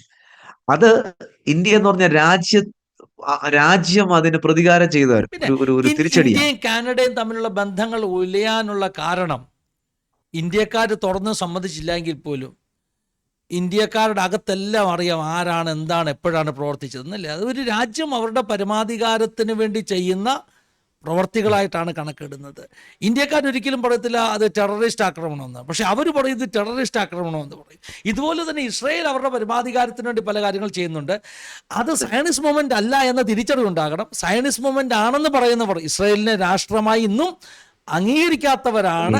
ഇതാണ് ഇതിൻ്റെ ഉള്ളുകള്ളി. അതുകൊണ്ട് താഴെ കമൻറ്റ് വരുന്നതിന് മുമ്പേ ഞാൻ അങ്ങ് ഉത്തരം പറഞ്ഞു എന്ന് മാത്രമേ ഉള്ളൂ. സയൻസ് മൂവ്മെൻറ്റിനെ കുറിച്ച് ഒന്ന് രണ്ട് ചിന്തകൾ കൂടെ പറയണം. ഞാൻ പറഞ്ഞല്ലോ, ഇവരുടെ ലക്ഷ്യം ഇസ്രായേൽ എന്ന രാഷ്ട്രം സ്ഥാപിക്കുകയാണ്. ഈ 1900 ആരംഭം മുതൽ തന്നെ ഒത്തിരി പ്രപ്പോസൽസ് ഇവർക്ക് വന്നു, ഒത്തിരി ഓഫർ ഇവർക്ക് വന്നു. കാരണം സയൻസ് മൂവ്മെൻറ്റ് വളരെ ശക്തമായിട്ട് വാദിച്ചുകൊണ്ടിരിക്കുക ഞങ്ങൾക്കൊരു രാജ്യം വേണം. രസകരമായ ഓഫറുകളാണ് വന്നത്. ഒരു രസകരമായൊരു ഓഫർ ഈ അമേരിക്കയിലെ നയഗര ഫോൾസിൻ്റെ ഒക്കെ, നയഗര റിവറിൻ്റെ ഒക്കെ സൈഡിലുള്ള കുറേ ലാൻഡുണ്ട്. ആ ലാൻഡ് എടുത്തിട്ട് അരാരാത്ത് എന്ന പേരിൽ ഒരു രാഷ്ട്രം അങ്ങ് ഉണ്ടാക്കി ഇസ്രായേലിന് അതങ്ങ് കൊടുക്കാമെന്നൊരു ചിന്ത വന്നു. അങ്ങനെ ചിലർ ശ്രമിക്കുകയും ചെയ്തു. അതുപോലെ രസകരമായൊരു ഓഫറായിരുന്നു റഷ്യയുടെ ഈസ്റ്റേൺ റഷ്യയുടെ ഏറ്റവും കിഴക്കൻ അറ്റത്തുള്ള ഭാഗത്ത് ഒരു സ്ഥലം കൊടുത്തിട്ട് അവിടെ ഇസ്രായേലിൻ്റെ ഒരു രാഷ്ട്രം ഉണ്ടാക്കുക. അതുപോലെ തന്നെ എത്യോപ്യ ഈസ്റ്റേൺ ആഫ്രിക്കയുടെ ഒരു ഭാഗം അത് ഇസ്രായേലിന് കൊടുക്കുക, അവിടെ നിങ്ങൾ വന്ന് രാജ്യം ഉണ്ടാക്കിക്കൂ. അതുപോലെ തന്നെ ഒരു ഓഫറാണ് ഈജിപ്തിന്റെ ഭാഗമായിരുന്ന അലക്സാണ്ട്രിയ, ജപ്പാനി വരെ സ്ഥലം കൊടുക്കാമെന്ന് പറഞ്ഞു. ഓസ്ട്രേലിയ പക്ഷേ 24 രാജ്യങ്ങളിൽ ഡിഫറെന്റ് സ്ഥലങ്ങൾ ഇവർക്ക് കൊടുക്കാൻ ഓഫർ ചെയ്തായിരുന്നു. നല്ല നല്ല ഓഫറുകൾ. ഒരു വേള സയനിസ്റ്റ് മൂവ്മെന്റിന്റെ അകത്ത് തന്നെ ഈ വിഷയത്തിൽ അഭിപ്രായങ്ങളുണ്ടായി. കാരണം ചിലർ പറഞ്ഞു നമ്മളിങ്ങനെ ആ പാലസ്തീൻ തന്നെ കടുംപിടുത്തം എടുക്കേണ്ട, കിട്ടുന്ന നാട്ടിൽ നമുക്കങ്ങ് രാജ്യം സ്ഥാപിച്ച് കളയാം. 5000 സ്ക്വയർ മൈൽ സ്ഥലമൊക്കെ ഓഫർ ചെയ്തു. 5000 സ്ക്വയർ മൈൽ ചെറിയ സ്ഥലമൊന്നുമല്ല, വലിയൊരു വിശാലമായ ഏരിയ കാണിച്ചിട്ട് പറഞ്ഞു നിങ്ങൾ ഇവിടെ പോയി അങ്ങ് രാജ്യം സ്ഥാപിച്ചു, നിങ്ങൾ എന്തിനാ. പക്ഷേ അപ്പോഴും തിയോഡർ ഹെർസലും മറ്റുള്ളവരും ഒക്കെ പറഞ്ഞത് ഞങ്ങൾ പാലസ്തീനിൽ കാല് വെക്കുന്നിടം വരെ ഞങ്ങൾക്ക് ഞങ്ങളുടെ ഹോം, ഞങ്ങളുടെ വീട്ടിലെത്തിയ ഫീലിംഗ് ഉണ്ടാകത്തില്ല. ഞങ്ങളുടെ വീട്, ഞങ്ങളുടെ പിതാക്കന്മാരുടെ അസ്ഥികൾ കിടക്കുന്ന ആ മണ്ണാണ്. അവിടെ ഞങ്ങൾക്ക് രാജ്യം സ്ഥാപിക്കുന്നിടം വരെ ഞങ്ങൾക്ക് ഫീൽ ചെയ്യത്തില്ല ഞങ്ങൾ വീട്ടിലെത്തിയെന്ന്. ഞങ്ങൾ പരദേശത്താണ്, ഞങ്ങൾ പ്രവാസികളാണെന്നുള്ള ചിന്തയെ വേറെ ലോകത്തിൽ എവിടെ രാജ്യം സ്ഥാപിച്ചാലും ഞങ്ങൾക്ക് ലഭിക്കുകയുള്ളൂ എന്നായിരുന്നു ഈ സയനിസ്റ്റുകളുടെ ഒരു മറുപടി എന്ന് പറഞ്ഞാൽ. അവർ അത്ര കടുംപിടുത്തത്തോടു കൂടിയിരുന്നു. ബാൽഫോർ ഡിക്ലറേഷൻ്റെ കാര്യമൊക്കെ പാസ്റ്റർ പറഞ്ഞു. ഇനി 1ഉം 2ഉം ലോക മഹായുദ്ധം അടുത്ത ആഴ്ച നമ്മൾ കേൾക്കുന്നതുകൊണ്ട് ആ ഭാഗത്തേക്ക് ഇപ്പം ഞാൻ പോകുന്നില്ല. പക്ഷെ ഒരു കാര്യം കൂടെ ഞാൻ പറഞ്ഞല്ലോ, ഈ സെമിറ്റിക് മൊമെന്റ്സിന് ക്രിസ്ത്യൻ ആന്റിസെമിറ്റിസത്തെ കുറിച്ച് ഞാൻ പറഞ്ഞല്ലോ. അതായത് ക്രിസ്ത്യൻ ആന്റിസെമിറ്റിസത്തെ കുറിച്ച് ക്രിസ്ത്യാനികൾ എന്തുകൊണ്ടാണ് ഇവർക്ക് യഹൂദന്മാർക്കെതിരായി നിന്നത്, ആ ഒരു സീൻ ടേൺ ചെയ്യുന്നത് ഈ 1800കളിലാണ്. ആ ഒരു സീൻ ടേൺ ചെയ്യുന്നത് 1800കളിലാണ്. അതിൻ്റെ ഒരു കാരണം ക്രിസ്ത്യൻ തിയോളജിയിലുണ്ടായ ചേഞ്ചാണ്. ഈ 1800കൾക്ക് പിന്നിലുള്ള തിയോളജി എന്ന് പറഞ്ഞാൽ അത് വളരെ വ്യത്യസ്തമാണ്. അത് ഈ പറഞ്ഞ പാരമ്പര്യ എപ്പിസ്കോപ്പൽ സഭകളുടെ തിയോളജിയാണ്. പക്ഷെ പടിപടിയായിട്ട് നവീകരണമൊക്കെ ഉണ്ടായി, റിഫോർമേഷനൊക്കെ ഉണ്ടായി, റിഫോർമേഷൻ തിയോളജീസ് ഉണ്ടായി. 1800കളൊക്കെ ആയപ്പോഴത്തേക്കും ചർച്ചിൻ്റെ സ്ഥിതിയും ഗതിയും മാറി. പ്രൊട്ടസ്റ്റന്റ് ചർച്ചുകൾ, കർത്താവിൻ്റെ 2ാം വരവിനെ കുറിച്ചുള്ള പഠിപ്പീരുകൾ, ഈ പറഞ്ഞ 17ാം നൂറ്റാണ്ടിലോ 16ാം നൂറ്റാണ്ടിലോ ആരും കർത്താവിൻ്റെ 2ാം വരവിനെ കുറിച്ചൊന്നും പഠിപ്പിക്കുന്നില്ല. അവർ ശ്രമിച്ചുകൊണ്ടിരുന്നത്, പൊതുവെ ഞാൻ അങ്ങനെ പറയുന്നതിൽ നിങ്ങൾ ദുഃഖിക്കരുത്, ചരിത്രത്തിലെ സത്യമാണ്. കാത്തലിക് ചർച്ചിൻ്റെയൊക്കെ കൺസെപ്റ്റിലെ ദൈവരാജ്യം എന്ന് പറഞ്ഞാൽ കാത്തലിക് ചർച്ച് ഭരിക്കുന്ന, ക്രിസ്ത്യാനിറ്റി ഭരിക്കുന്ന രാഷ്ട്രം, ഇതാണ് അവരുടെ ദൈവരാജ്യം. അതിന് കാരണമായി തീർന്ന തിയോളജിക്കൽ ആശയങ്ങൾ, പ്രത്യേകിച്ചും ഈ സെയിന്റ് ആഗസ്റ്റിൻ്റെ ഒക്കെ പുസ്തകങ്ങളുണ്ട്. സിറ്റി ഓഫ് ഗോഡ് എന്നൊക്കെ പറഞ്ഞ പുസ്തകമുണ്ട്. കിങ്ഡം ഓഫ് ഗോഡിനെ കുറിച്ച് സെയിന്റ് ആഗസ്റ്റിനൊക്കെ വിശദീകരിച്ച വിശദീകരണം അനുസരിച്ച് ഇവിടെ ഭൂമിയിൽ ബിഷപ്പുമാരും അച്ഛന്മാരും ഒക്കെ ഭരിക്കുന്ന, എൻ്റെ ഭാഷയിൽ ഭരിക്കുന്ന ദൈവരാജ്യമാണ് അവരുടെ കൺസെപ്റ്റ്. അല്ലാതെ കർത്താവ് വന്ന് ഭരിക്കുന്ന രാജ്യത്തെക്കുറിച്ചൊരു തിയോളജി അപ്രത്യക്ഷമായി സഭയ്ക്കകത്തു നിന്ന്. അപ്പോൾ അങ്ങനെയുള്ളൊരു സഭയ്ക്കകത്തേക്കാണ് റിഫോർമേഷൻ വന്നത്. 18-ാം നൂറ്റാണ്ടും 19-ാം നൂറ്റാണ്ടൊക്കെ ആയപ്പോൾ 19-ാം നൂറ്റാണ്ടൊക്കെ ആയപ്പോഴേക്കും യേശുവിൻ്റെ മടങ്ങിവരവിനെ കുറിച്ച് ആളുകൾ പഠിക്കാൻ തുടങ്ങി. ബ്രദറൻ മിഷണറിമാർ, പ്രത്യേകിച്ച് നമുക്കറിയാമല്ലോ, ഈ ബ്രദറൻ മിഷണറിമാരാണ് ഈ എസ്കറ്റോളജി നന്നായിട്ട് പഠിക്കുകയും പഠിപ്പിക്കുകയൊക്കെ ചെയ്തത്. ഈ ഒരു മാറ്റം, എസ്കറ്റോളജി എന്ന ഒരു തിയോളജിക്കൽ ശാസ്ത്ര ശാഖയുടെ ഡെവലപ്മെൻ്റ് ആണ് ക്രിസ്ത്യാനികളെ ഈ സയനിസ്റ്റ് മൂവ്മെൻറ്റിൻ്റെ സപ്പോർട്ടേഴ്സാക്കി മാറ്റിയത്. കാരണം ക്രിസ്ത്യാനികൾക്ക് മനസ്സിലായി ഇതൊക്കെ ബിബ്ലിക്കൽ പ്രോഫസീസിൻ്റെ നിവർത്തീകരണമാണ്. സയനിസം എന്ന് പറയുന്നത് ആകസ്മികമായി ഉണ്ടായ ഒരു കൂട്ടിയിണക്കലല്ല. വേദപുസ്തകം പറഞ്ഞു ചിന്നി ചിതറിപ്പോയതിനെ അരിപ്പ കൊണ്ട് അരിച്ചെടുത്തതുപോലെ ലോകത്തിൻ്റെ എല്ലാ ഭാഗത്തുനിന്നും തിരിച്ചു കൊണ്ടുവരും. ഈ ഒരു തിയോളജിക്കൽ അണ്ടർസ്റ്റാൻഡിങ് ചർച്ചിൻ്റെ അകത്തില്ലായിരുന്നു. ഈ 17-ാം നൂറ്റാണ്ടിലെയും 16-ാം നൂറ്റാണ്ടിലെയും അതിന് പിന്നിലുള്ള ക്രൂസൈഡ് നയിച്ചു കൊടുക്കുന്നു ഈ ഒരു തിയോളജിക്കൽ അണ്ടർസ്റ്റാൻഡിങ് ഇല്ല. അവർ യഹൂദനെ ശത്രുവായി കണ്ടു. പക്ഷേ കാലം മാറിയപ്പോൾ, പുതിയ തിയോളജിക്കൽ കണ്ടെത്തലുകൾ വന്നപ്പോൾ, അതായത് എസ്കറ്റോളജിക്കൽ സ്റ്റഡീസ്, ഭാവികാല ശാസ്ത്രം ഡെവലപ്പായി വന്നപ്പോൾ ആളുകൾക്ക് മനസ്സിലായി കർത്താവ് മടങ്ങി വരുന്നതിന് മുമ്പ് ഇസ്രായേൽ ഒന്നിക്കപ്പെടും, ഇസ്രായേലിന് രാഷ്ട്രം കിട്ടും. അപ്പോൾ എന്ത് ചെയ്തെന്നറിയാം, അവർ ചിന്തിക്കാൻ തുടങ്ങി ഈ സംഭവിക്കുന്നതെല്ലാം വേദപുസ്തക പ്രവചനത്തിൻ്റെ നിവർത്തീകരണമാണ്, കർത്താവിൻ്റെ മടങ്ങിവരവിന് തെളിവാണ്. അതുകൊണ്ട് ഈ സംഭവങ്ങളൊക്കെ വേഗത്തിൽ സംഭവിക്കണം, കർത്താവ് എളുപ്പം വരണം. ആ ഒരു ഉത്സാഹത്തിൽ നിന്നാണ് ഈ സയനിസ്റ്റ് മൂവ്മെൻറ്റിൻ്റെ ഒരു പുതിയ വിങ് ഉണ്ടായത്. അതിന് പറയുന്നത് ക്രിസ്ത്യൻ സയനിസം എന്നാണ്. പൊളിറ്റിക്കൽ സയനിസം ഉള്ളതുപോലെ തന്നെ റിലീജിയസ് സയനിസം ഉള്ളതുപോലെ തന്നെ ക്രിസ്ത്യൻ സയനിസം എന്ന പദം സത്യത്തിൽ രസകരമായിട്ട് തോന്നാം. ആദ്യത്തെ വേൾഡ് സയനിസ്റ്റ് കോൺഫറൻസിൽ തന്നെ തിയോഡർ ഹർഷൽ പറഞ്ഞ പദമാണ് ക്രിസ്ത്യൻ സയനിസം. അദ്ദേഹം പ്രതീക്ഷിച്ചു ക്രിസ്ത്യാനികളുടെ സപ്പോർട്ട് ഉണ്ടാകുമെന്ന്. അതായത് സയനിസ്റ്റ് മൊമെന്റിന് ക്രിസ്ത്യാനികളുടെ സപ്പോർട്ട് ഉണ്ടാകുമെന്ന്. ക്രിസ്ത്യൻ സയനിസം ഒരു മൊമെന്റ് ആയിരുന്നില്ല, പക്ഷേ അതൊരു തിയോളജിക്കൽ ആശയമായിരുന്നു. ആ തിയോളജിക്കൽ ആശയം, അതായത് കർത്താവ് മടങ്ങി വരുന്നു, അതിൻ്റെ തെളിവുകളാണ് ഇവിടെ സംഭവിക്കുന്നത്. ഇസ്രായേൽ എന്ന രാഷ്ട്രം സ്ഥാപിക്കപ്പെടേണ്ടത് ആവശ്യമാണ്, കർത്താവിൻ്റെ മടങ്ങിവരവ് അതോടുകൂടെ സംഭവിക്കും എന്ന ഒരു തിയോളജിക്കൽ അണ്ടർസ്റ്റാൻഡിങ്ങിൻ്റെ ഡെവലപ്മെൻറ്റ് കൊണ്ട് ക്രിസ്ത്യാനികളുടെ ഇടയിൽ ഉണ്ടായ ഒരു ചിന്താഗതിയാണ് ക്രിസ്ത്യൻ സയനിസം. ക്രിസ്ത്യൻ സയനിസം ഏതറ്റം വരെ പോയി? അവർ ഈ പറഞ്ഞ സയനിസ്റ്റ് മൂവ്മെൻറ്റിനെ പണം കൊടുത്ത് സഹായിക്കാൻ തുടങ്ങി. പണം കൊടുത്ത് ഇപ്പോൾ ഈ അടുത്ത സമയത്ത് നമുക്കറിയാമല്ലോ, എത്രയോ ഈ പറഞ്ഞ മഷിയാനിക് ക്രിസ്ത്യൻസ് അല്ലേ, മഷിയാനിക് ക്രിസ്ത്യൻസ്, മഷിയാനിക് ജൂ ഉണ്ട്, മഷിയാനിക് ക്രിസ്ത്യൻസും ഉണ്ട്. അതായത് ക്രിസ്ത്യൻസ് തന്നെ ഇസ്രായേലിനെ സപ്പോർട്ട് ചെയ്യുന്ന, ഇസ്രായേലിൻ്റെ കൊടിയൊക്കെ പിടിച്ചുകൊണ്ട് നടക്കുന്ന മഷിയാനിക് ക്രിസ്ത്യൻസും ഉണ്ട്. അവരൊക്കെ ഇസ്രായേലിനെ സപ്പോർട്ട് ചെയ്യാൻ പണപ്പൊരി നടത്തുന്ന ആളുകളെ എനിക്ക് അറിയാം. കാരണം എന്താ? അവരുടെ ചിന്ത കർത്താവിൻ്റെ മടങ്ങിവരവിനോ അടുത്തു. അവർക്ക് ഇസ്രായേൽ എന്ന ജാതിയോടോ യഹൂദനോടോ ഉള്ള സ്നേഹത്തെക്കാൾ അധികമായിട്ട് അവർക്ക് ഈ വേദപുസ്തകത്തിന്റെ പ്രവചനങ്ങൾ ഫുൾഫിൽ ചെയ്യപ്പെടണമെന്നും യേശു വേഗം വരണമെന്നുള്ള കൊതി കൊണ്ടാണ് ഈ മൊമെന്റ്സിനെയൊക്കെ അവർ സപ്പോർട്ട് ചെയ്യാനായിട്ട് ചെയ്തിട്ടുണ്ട്. ഇതിൻ്റെ ഒരു പൊളിറ്റിക്കൽ ഇമ്പാക്റ്റ് എവിടെയാണെന്നറിയാമോ? ഈ പറഞ്ഞ വെസ്റ്റേൺ കൺട്രീസ്, പ്രത്യേകിച്ചും അമേരിക്കയെ പോലുള്ള രാജ്യങ്ങളൊക്കെ ഈ പറഞ്ഞ ക്രിസ്ത്യൻ സയനിസത്തിന് വലിയ ഒരു സ്വാധീനമുള്ള രാജ്യമാണ്. അതിൻ്റെ ഇമ്പാക്റ്റ് ശക്തമായിട്ടുണ്ടായി. അമേരിക്കയിലുള്ള ഈ പറഞ്ഞ വലിയ വലിയ പാസ്റ്റേഴ്സ്, നമുക്ക് നമ്മുടെ തലമുറയിൽ തന്നെ അറിയാം, ജോൺ ഹാഗിയെ പോലുള്ള പാസ്റ്റേഴ്സ് ഈ പറഞ്ഞ എസ്കറ്റോളജി ഒക്കെ പഠിപ്പിച്ച് അവർക്ക് ഭയങ്കര സ്വാധീനമാണ്. അവരുടെ പുസ്തകങ്ങൾ ഒക്കെ ഭയങ്കര സ്വാധീനമാണ്. ഈ അമേരിക്കക്കാരുടെ ഇടയിൽ ഈ പറഞ്ഞ ക്രിസ്ത്യൻ സയനിസത്തിന് വലിയൊരു സ്വാധീനമുണ്ട്. കഴിഞ്ഞ പ്രാവശ്യം ട്രംപിൻ്റെ ഇലക്ഷൻ നടന്നപ്പോൾ ഞാൻ ഈ കാര്യം പറഞ്ഞു, ട്രംപ് ജയിക്കും. എന്തുകൊണ്ട് ജയിക്കുമെന്ന് ചോദിച്ചാൽ ട്രംപ് ഇസ്രായേലിനെ സപ്പോർട്ട് ചെയ്തതുകൊണ്ട്.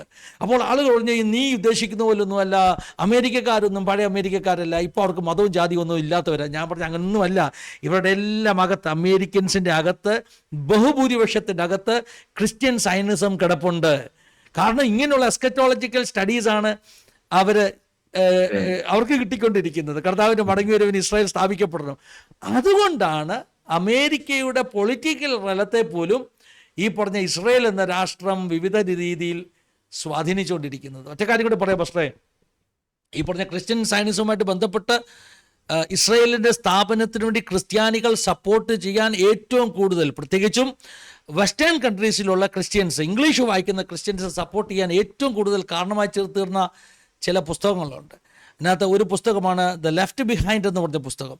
അതായത് കർത്താവിൻ്റെ മടങ്ങി വരുന്ന സമയത്ത് തള്ളപ്പെടുന്ന ആളുകൾ, കൈക്കൊള്ളപ്പെടാത്ത ആളുകൾ, അവരുടെ ജീവിതത്തെ ആസ്പദമാക്കിക്കൊണ്ട് എഴുതിയിട്ടുള്ള മനോഹരമായ ഒരു നോവലാണ് ദ ലെഫ്റ്റ് ബിഹൈൻഡ്. ആ പുസ്തകം എൻ്റെ കയ്യിലുണ്ട്, ദ ലെഫ്റ്റ് ബിഹൈൻഡ് എന്ന പുസ്തകം. ആ പുസ്തകത്തിൻ്റെ തന്നെ പല സീരീസ് ഇറങ്ങി, അതായത് പല വേർഷൻസ് ഇറങ്ങി. അപ്പോൾ ഈ ലെഫ്റ്റ് ബിഹൈൻഡ് എന്ന് പറഞ്ഞ പുസ്തകം അത് മൂവിയായിട്ട് മാറി, അതൊരു സിനിമയായിട്ട് മാറി, ഹോളിവുഡ് പിക്ചറായിട്ട് മാറി. അപ്പോൾ ഈ പുസ്തകം, ഈ ഹോളിവുഡ് പിക്ചർ, എൻ്റെ കയ്യിൽ മറ്റൊരു പുസ്തകമുണ്ട്, the left behind for kids, അതായത് കൊച്ചു കുഞ്ഞുങ്ങൾക്ക് വേണ്ടി എഴുതിയിട്ടുള്ള ഒരു ലെഫ്റ്റ് ബിഹൈൻഡ്. ഒത്തിരി സീരീസ് ഇറങ്ങി പാസ്റ്റർ. അത് ഞാൻ അറിഞ്ഞത്, ഞാൻ മനസ്സിലാക്കിയത് എന്താണെന്നറിയാമോ? ഈ അമേരിക്കയിലുള്ള വെസ്റ്റേൺ ദേശങ്ങളിലുള്ള ക്രിസ്ത്യൻ സയനിസത്തിന് ഏറ്റവും കൂടുതൽ ചൂട് പിടിപ്പിച്ചത് ഈ പുസ്തകങ്ങളാണ്. കാരണം ഈ പുസ്തകങ്ങളിൽ എഴുതിയിട്ടുള്ളത് സഭ ഭൂമിയിൽ നിന്ന് മാറ്റപ്പെട്ടാൽ ഇസ്രായേൽ എന്ന രാഷ്ട്രം സ്ഥാപിക്കപ്പെടുന്നതിനെ കുറിച്ചൊക്കെ നിറം പിടിപ്പിച്ച കഥകൾ. അത് ഫിക്ഷനിലാണ്. ആ പുസ്തകങ്ങളൊക്കെ വേദപുസ്തകത്തിലെ പ്രവചനത്തെ അധികരിച്ചുകൊണ്ട് എഴുതിയിട്ടുള്ള ഫിക്ഷണൽ സ്റ്റോറീസ് ആണ്. പക്ഷേ വേദപുസ്തകത്തെ ബേസ് ചെയ്തുകൊണ്ടാണ് സ്റ്റോറീസ്. ആ പുസ്തകമൊക്കെ വായിക്കുന്നത് വളരെ രസകരമാണ്. പറഞ്ഞു വരുന്നത്, ഇതെല്ലാം കൂടെ കൂടി പഴയ യഹൂദന്മാരെ പകച്ചിരുന്ന ക്രിസ്ത്യാനികളെ ഇന്ന് യഹൂദന്മാരുടെ രാഷ്ട്രം സ്ഥാപിക്കുന്നതിന് കൈകൊട്ടുന്ന ക്രിസ്ത്യാനികളാക്കി മാറ്റി. ഈ ചരിത്രം കൂടെ നമ്മുടെ ആളുകൾ ഒന്ന് അറിഞ്ഞിരിക്കണം. പാസ്റ്റർ കാര്യം ചെയ്യാൻ എന്തെങ്കിലും ഉണ്ടെങ്കിൽ പറയാം കേട്ടോ പാസ്റ്ററെ. പക്ഷേ പ്രത്യേകിച്ചൊന്നുമില്ല. പാസ്റ്റർ പറഞ്ഞ വേർഡ് ഒരിക്കൽ ക്രിസ്ത്യൻസിനെ യഹൂദന്മാർക്ക് പേടിയായിരുന്നു.